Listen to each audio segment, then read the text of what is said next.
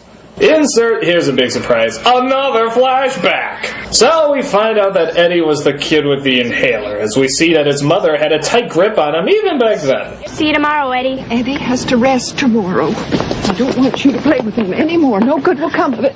But, Ma, they're my friends. You don't need any friends, Eddie, except for your own Ma. I think that's bad, you should say his brother. Speaking of shower scenes, Eddie gets a doozy from the clown as he walks in the shower room and finds out that the showers in the gym are stretching out. Yeah, that's about it. Kid can leave whenever he wants, but doesn't, so it's kind of stupid. This is a little inconvenient, Eddie. Just hold on while I make a few adjustments. Oh no! He's being attacked by the California Raisins! Come on! That stop motion was horrible! Here I am, Wheezy. Oh, come back anytime. Bring your friends.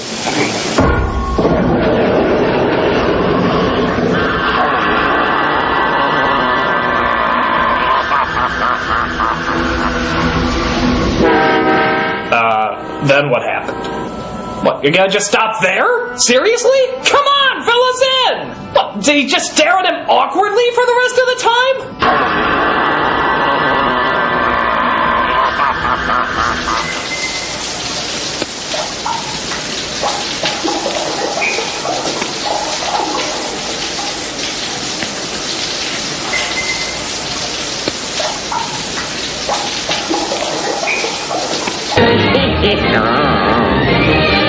So we cut to the Seth Green kid all grown up when...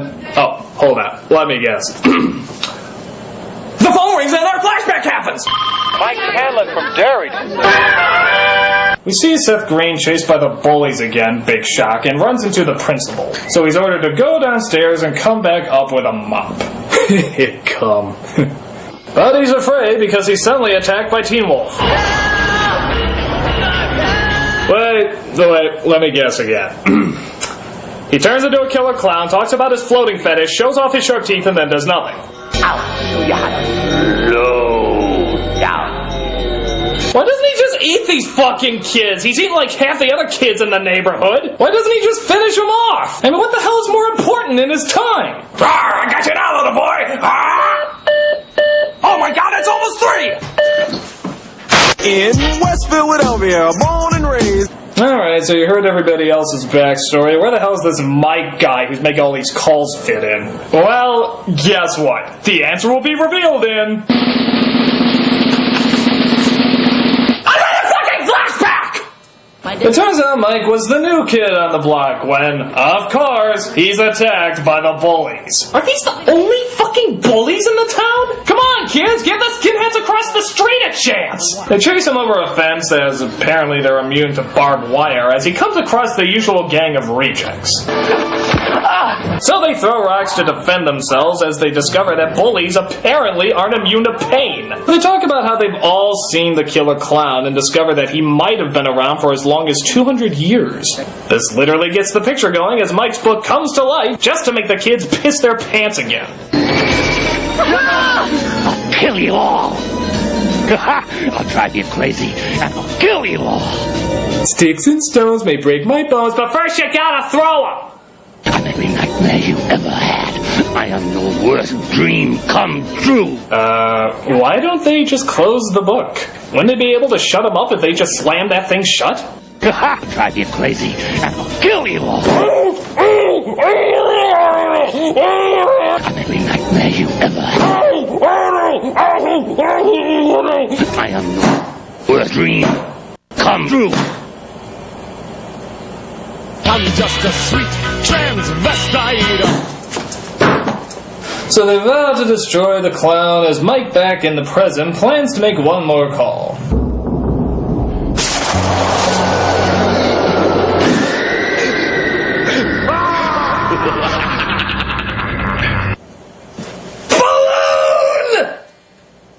So Mike makes his last call to Stan, resulting in, oh, blow me if you don't know. Courteous, kind, obedient, cheerful, thrifty, brave, clean, and reverent.